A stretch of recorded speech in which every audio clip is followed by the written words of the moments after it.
Well, this talk has this fancy title, Notes on Hungarian-American Bilingualism Research. What I mean by it is a bit of historical background to this topic and to this conference. Let me begin by briefly recalling how I came into the business of studying Hungarian-American bilingualism. In the fall of 1978, 44 years ago, I became the associate instructor teaching Hungarian in Indiana. I came into this job, like all my predecessors, from Hungary, a country beyond the Iron Curtain. Soon after I started teaching in Bloomington, I asked my students where they came from. Joe Sadai told me he came from South Bend, where there are other Hungarians too. Good, I said. Do you know the Hungarian priest? No. Can you get me his name and address? Yes. And a week later, I had a Catholic priest's name and address, and I sent him a letter of introducing myself and telling him about my plan to study the Hungarians in South Bend. When I came to Indiana, I didn't know how to make the best of my stay. After a few weeks, I reread John Lotz's or Lotziános's 1967 paper, Magyar Nyelvészeti Kutatások az Egyesült Államokban, Hungarian Linguistics Research in the United States. One could easily do that in Bloomington, where the Hungarian section of the main library is phenomenal, one of the best, if not the best, in the United States. So in this paper, Lotz lamented that there was no good research on Hungarian-American bilingualism, quite differently from good books and PhD dissertations on Norwegian-American, Greek-American, Polish-American, or Finnish-American bilingualism. Well, I thought I could do something with Hungarian Americans once I am here and have an opportunity to do so. So I began what I later called the Project on Hungarian American Bilingualism in South Bend, Indiana. And it's good I did, because a few decades later, the traditional Hungarian American neighborhoods all disappeared in the American melting pot. Now, I'll turn to fieldwork.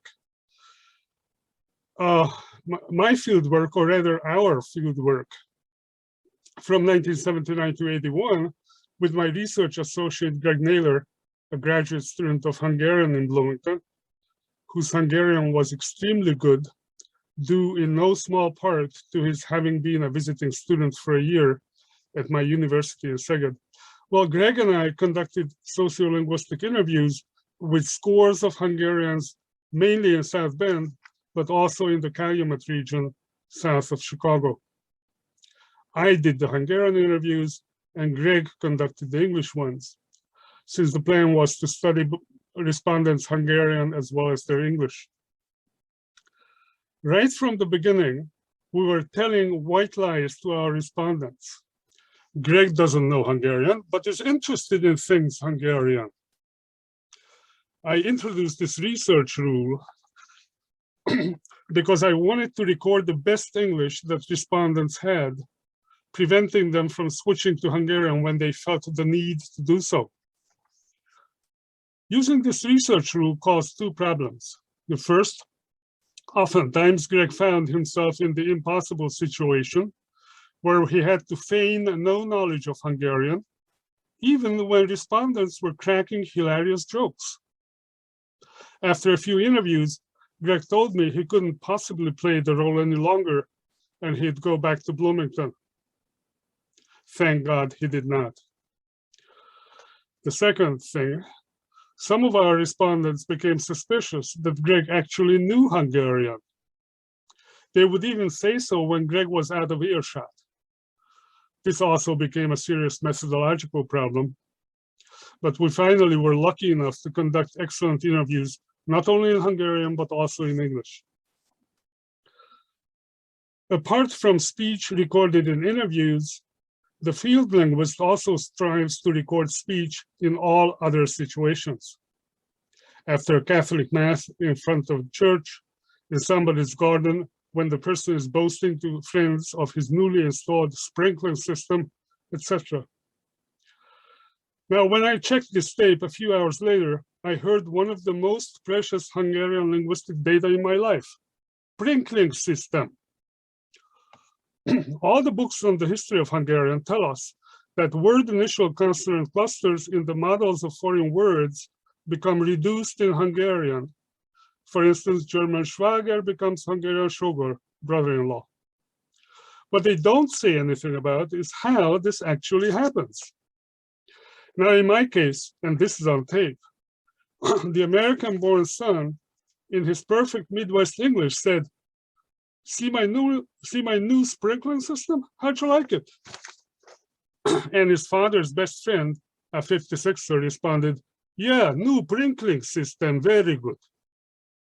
So I caught and taped word initial consonant cluster reduction in the making with speaker and hearer red-handed. One more thing deserves mentioning. The field linguist should be prepared to conduct interviews in situations where no one has ever conducted an interview. After I went back to Hungary in 1981, I had no opportunities to record any Hungarian-American speech. But in 1986, at the Methods Conference in Bangor, Wales, I became friends with Dennis Preston, who was the loud Hungarian at the conference. And I wanted to interview him because he looked like a good US-born child of Hungarian immigrant parents. Dennis claimed he had no time for the interview. So I approached his wife, Carol, who did the best she could in the interests of sociolinguistics, and set up an interview for me at 5:50 p.m. on a Wednesday. I came to their room with my mic and recorder, only to find out that Dennis was taking a shower before we all go to a party beginning at 6 sharp. What could I do?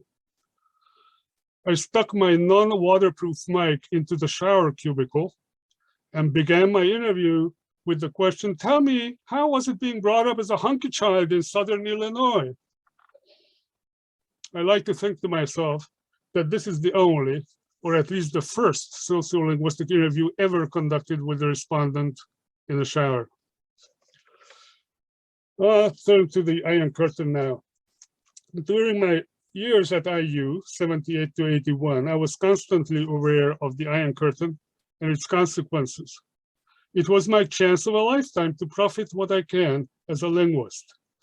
I learned what I could in classes with Professor Fred Householder, Alan Grimshaw, Alo Raun, and others. I Xeroxed huge amounts of books and articles. I did field work with Hungarian Americans and took about 120 audio cassette recordings back to Hungary. It was my chance of a lifetime.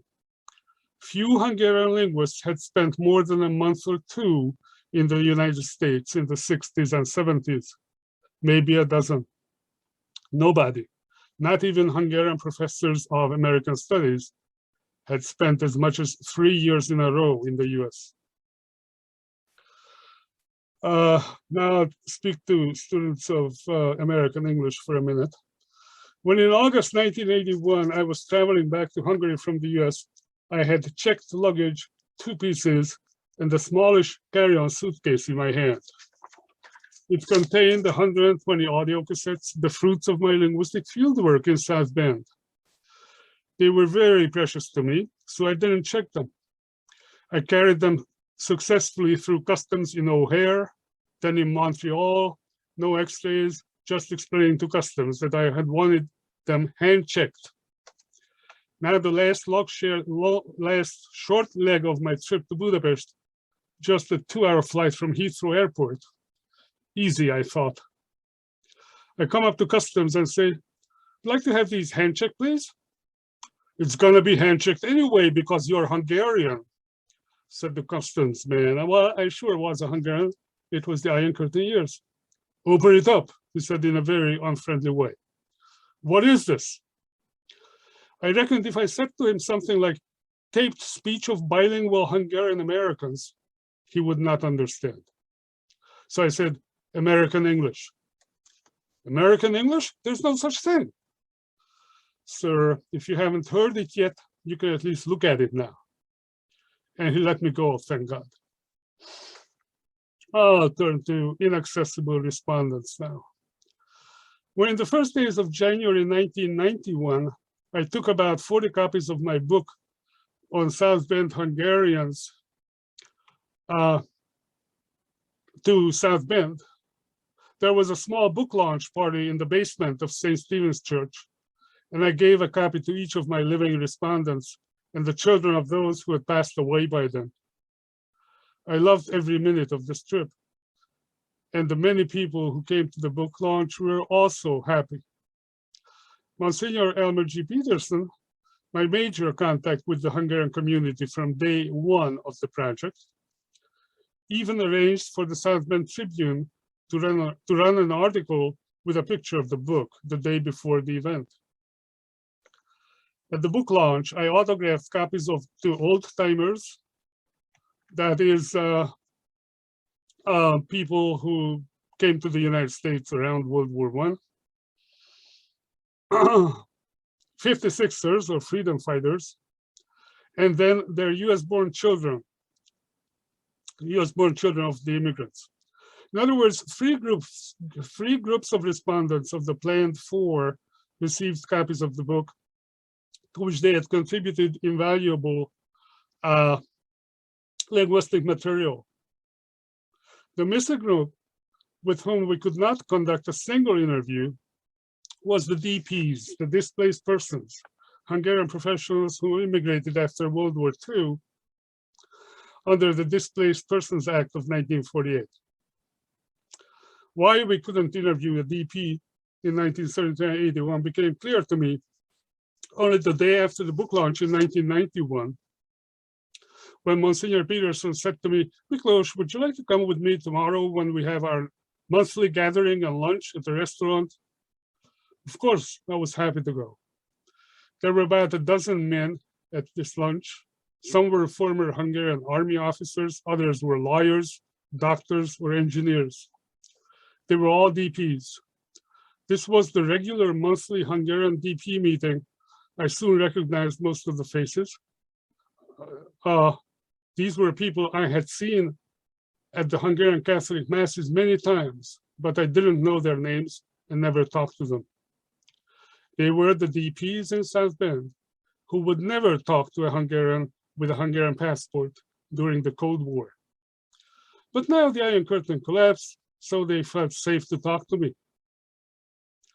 In my book, I demonstrated some linguistic differences between the 3 major social groups, the old-timers, the 56ers, and the US-born Hungarians.